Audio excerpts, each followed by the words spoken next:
Hello everyone, कैसे हैं आप। मैं हूं राना अस्ताम। आज हम बात करेंगे now the value of the sleep, मतलब नींद की कदर के बारे में। बहुत से लोग मुकम्मल नींद लेने में लापरवाही करते हैं क्योंकि वो इससे हासिल होने वाले फ़वाइद को सही मायनों में समझते नहीं। नींद क्या है और ये क्यों है नींद क्या है और ये क्यों ज़रूरी है। नींद की बात करना ज़िंदगी की बात करने जैसा है। कोई भी इसे पूरी तरह से नहीं समझता। नींद मरने का बहाना करने जैसा है। नींद दरअसल दिमाग और जिस्म के लिए आराम की कुदरती मुतवातर हालात के तौर पर बयान की गई है, जिसमें आंखें आम तौर पर बंद हो जाती हैं और होश मुकम्मल या जुज़वी तौर पर ख़त्म हो जाता है, ताकि जिस्मानी और बैरूनी महरुकात के लिए रद्द अमल में कमी वाक़ हो जाए। ये थोड़ा सा अजीब लगता है, लेकिन सबसे अहम बात यह है कि ये दिमाग और जिस्म के लिए आराम की कुदरती मुतवातर हालात हैं। अगर आप ये नहीं कर रहे तो आप मुकम्मल तौर पर गैर फितरी हो रहे हैं, और कोई भी गैर फितरी लोगों को पसंद नहीं करता। इससे ज़्यादा अहम बात यह है कि इन बड़े अनामात को जानना ज़रूरी है जो नींद आपको देती है। आमतौर पर जागना कैटाबोलिक होता है, आपको टूट जाता है, और नींद एनाबोलिक होती है, जो आपको तैयार करती है। नींद को एक बुलंद एनाबोलिक हालत के तौर पर जाना जाता है, जो मदाफ़ती कंकाल और पट्ठों के निज़ाम को नोशोनुमा को और जो नौजवान होने को बढ़ाती है। बुनियादी तौर पर नींद आपको दोबारा तमीर करती है और आपको जवान रखती है। आला मेयार की नींद आपके मदाफ़ती निज़ाम को मजबूत करती है, आपके हार्मोन्स को मुतवाज़न करती है, आपके मेटाबॉलिज्म को बढ़ाती है, जिस्मानी तवानी को बढ़ाती है और आपके दिमाग के काम को बेहतर बनाती है।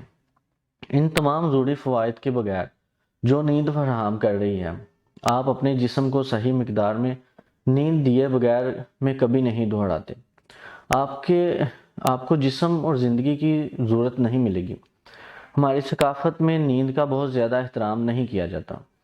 दर हकीकत हमें अक्सर इस ख्याल के साथ प्रोग्राम किया जाता है, कामयाब होने के लिए हमें ज़्यादा मेहनत करने की ज़रूरत है,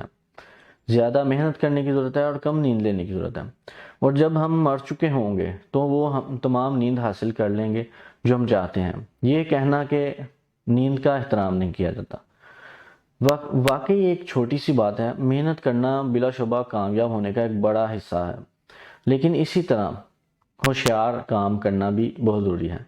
आज हमारी दुनिया में बहुत से लोग काम से दौड़ रहे हैं, दोनों सिरों पर मोमबत्ती जैसे जल रहे हैं। ये नहीं समझते कि काम के मेयार से यकसर समझौता किया जा रहा है। तहकीक से पता चलता है कि सिर्फ 24 घंटे की नींद की कमी के बाद दिमाग तक ग्लूकोज पहुंचने में मजमूई तौर पर 6% कमी वाक़ हो जाती है। सादा सी बात, आप बेवकूफ़ हो जाते हैं। यही वजह है कि जब आप नींद से महरूम होते हैं तो आप कैंडी, चिप्स, डोनट्स और दीगर नशास्तादार मीठी चीज़ों को तरसते हैं। आपका जिस्म आपको इस ग्लूकोज को जल्द से जल्द दिमाग में वापस लाने पर मजबूर करने की कोशिश कर रहा होता है। ये बका का एक बुलटिनम मैकेनिज़्म है।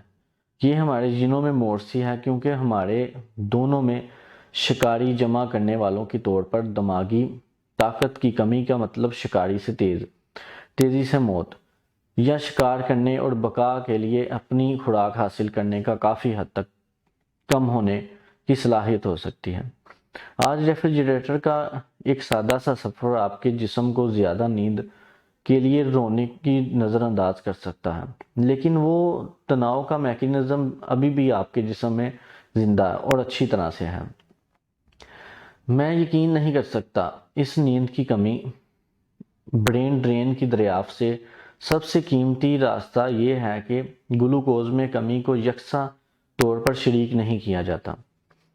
जब आप सोते नहीं तो आपका पैटल लोब और प्रेफ्रंटल कॉर्टेक्स दरअसल अपने ग्लूकोज का 12 से 14% खो देते हैं। ये दिमाग के वो हिस्से हैं जिनको हमें सोचने, ख्यालात में फ़र्क करने, समाजी कंट्रोल करने के लिए और सही और गलत में फ़र्क करने बताने के लिए सबसे ज़्यादा ज़रूरत है। क्या आपने कभी ऐसा गलत फैसला किया जब आप रात के जागते थे? یہ اور فیصلہ وہ غلط ہو گیا ہو، یہ مکمل طور پر آپ کا قصور نہیں تھا۔ آپ کے دماغ کو آپ کے ایک گھٹیا پرکشش ورژن نے ہائی جیک کر لیا تھا نیند کی کمی کی وجہ سے۔ اپنی نیند کی قدر کو ہمیشہ یاد رکھیں۔ جب آپ اپنی مطلوبہ نیند حاصل کریں گے تو آپ بہتر کارکردگی کا مظاہرہ کریں گے، بہتر فیصلے کریں گے اور آپ کا جسم بہتر ہوگا۔ نیند کوئی رکاوٹ نہیں ہے جس کی ہمیں ارد گرد جانے کی ضرورت ہے۔ یہ ایک فطری حالت ہے جو آپ کے جسم کو، آپ کے ہارمون کو، افعال کو بڑھانے، آپ کے پٹھوں کے ٹیشو کو اور اعضاء کو ٹھیک کرنے اور آپ کے دماغ کو اس کی بہترین سطح پر کام کرنے کی ضرورت ہوتی ہے۔ کامیابی کا شارٹ کٹ خوابوں کی دنیا کو نظر انداز کرنے سے نہیں ملتا۔ جب آپ مناسب طریقے سے آرام کر لیں تو آپ حقیقت میں بہتر کام کریں گے، زیادہ کارآمد ہوں گے، مزید چیزیں مکمل کریں گے۔ اور کام کرنے اور اصل میں مؤثر ہونے میں بڑا فرق ہے۔ اپنی نیند کو قربان کر کے آپ مزید کام ضرور کر سکتے ہیں، لیکن آپ کے کام کا معیار اور تاثیر قربان ہو جائے گی۔ دی لائنسٹ میں شائع ہونے والے معالجین کا مطالعے سے ثابت ہوا کہ نیند سے محروم افراد نے کسی کام کو مکمل کرنے میں 14% زیادہ وقت لیا اور ان لوگوں کے مقابلے میں 20% زیادہ غلطیاں کی جو اچھی طرح سے آرام کر رہے تھے۔ پہلے زیادہ نیند لینے کے لیے اپنے وقت کو تشکیل کریں۔ آپ اپنے کام کو زیادہ تیزی سے اور زیادہ مؤثر طریقے سے انجام دینے کے قابل ہو جائیں۔ پھر آپ ایک بات ہے، اب آپ کو ایک پاور ٹپ دیتا ہوں، سلیپ پاور ٹپ دیتا ہوں۔ جب آپ کو معلوم ہو کہ آپ کے پاس کوئی بڑا کام یا پروجیکٹ یا ایونٹ آنے والا ہے تو ایک کیلنڈر نکالیں اور آگے کی منصوبہ بندی کریں کہ آپ اپنے سونے کے اوقات کی مثالی تعداد کیسے حاصل کر سکتے ہیں۔ اکثر اوقات یہ اتنا ہی آسان ہوتا ہے جتنا ایک شیڈول ترتیب دینا، لیکن لوگ اسے نظر انداز کرتے ہیں کیونکہ یہ ٹھیک ہے، کر لیں گے، بہت آسان ہے۔ اگر یہ آپ کے لیے اہم ہے تو آپ اسے شیڈول کریں گے، جتنا ہو سکے اسے شیڈول پر قائم رہیں گے، اور جان لیں کہ اگر آپ زیادہ آرام کریں گے تو آپ کے کام بہتر اور تیزی سے انجام پائیں گے۔ ہم عام طور پر اپنی نیند کو زیادہ کام کرنے کے لیے قربان کر دیتے ہیں کیونکہ ہم نے مؤثر طریقے سے منصوبہ بندی نہیں کی ہوتی، اور جیسا کہ عقل مند بینجامن فرینکلن نے کہا، تیار کرنے میں ناکام ہو کر آپ ناکام ہونے کی تیاری کر رہے ہیں۔ آج کی ہماری ویڈیو نیند پر اتنی ہی تھی کہ ہماری باڈی کے لیے کتنی ضروری ہے نیند، کتنا ریسٹ کرنا چاہیے اور نیند کی کمی سے کیا نقصانات ہوتے ہیں، یہ سب باتیں۔